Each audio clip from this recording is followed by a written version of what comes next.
Miss হবে না আপনার পছন্দের টিভি শো। দেখুন জি5 অ্যাপে একদম ফ্রি। ভয় পাস না শতদ্রু, তোর বাড়িতে গিয়ে আমি উঠবো না। শোন, বাজে কথা বলিস না, খালি বোকার মতো কথা। তোর কি মনে হয় মানে আমার বাড়িতে গিয়ে উঠলে আমার তাতে কোনো আপত্তি থাকবে? তোকে আমি সসম্মানে আমার বাড়িতে নিয়ে যাব। হ্যাঁ, মানে যে মিনিমাম সময়টা দরকার সেই সময়টা তোকে আমাকে দিতে হবে, তা না হলে কমপ্লিকেশনস বাড়বে, কমবে না। তোর কি মনে হয় আমি এসব কিছুই জানি না? আমি এতটাই বোকা? সেই জন্যই তো জিজ্ঞেস করছি কোথায় থাকবি। ওই কোনো একটা ওয়ার্কিং হোস্টেলে গিয়ে উঠবো। পুতুলদির জন্যই কষ্ট হবে রে।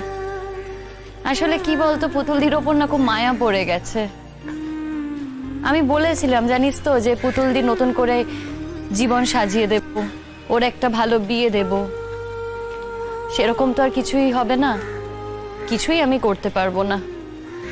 তবে হ্যাঁ, পরে যদি আমি কিছু ঠিকও করি ওরা সেটার অ্যাকসেপ্ট করবে না। তবে সব থেকে স্ট্রাইকিং জিনিস কি জানিস? তোর শাশুড়ির হঠাৎ করে এরকম পাল্টে যাওয়া।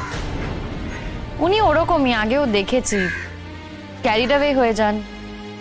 কি করব বল, সব মানুষ তো আর একরকম হয় না। তারপর দেখবি উনি যখন শুনবেন যে আমি এই কাজটা করিনি, আমার কোনো দোষ নেই, তখন আবার আমাকে বুকে টেনে নেবে। তো সেই বুকে টেনে নেওয়ার তো তোর কাছে কোনো মানে থাকবে না, তাই না?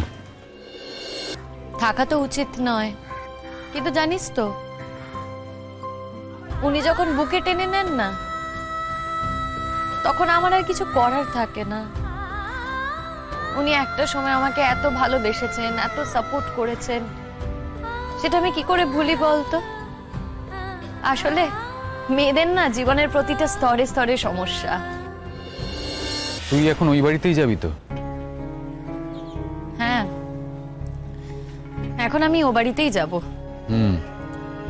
সারাদিন প্রচুর ধকল গেছে তোর উপর দিয়ে। ধকল আর কি, এটা তো কোনো ধকল নয় রে, এটা তো লড়াই। তবে হ্যাঁ, বিপাশা দি, সুচরিতা দি, শীর্ষা, এরা সবাই আমার পাশে ছিল।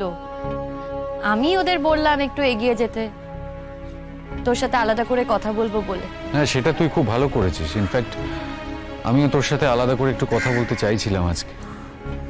দেখ, যে বাড়িতে তোর ওপর এত টর্চার হয় সেই বাড়িতেই আবার তুই গিয়ে থাকবি, এটা না আমি মন থেকে মেনে নিতে পারছিলাম না।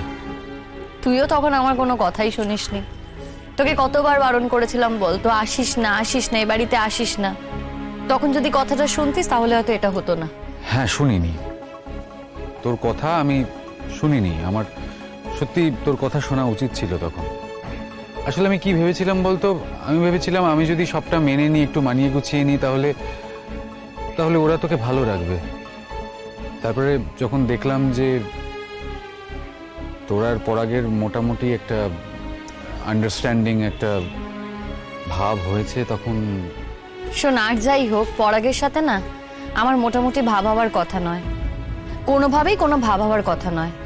আর এই বোধ যদি তোর না থাকে তাহলে আমি তোকে ইনসেন্সিবল ছাড়া কিছুই বলতে পারি না। জি5 ডাউনলোড করুন আর সব এপিসোড দেখুন একদম ফ্রি।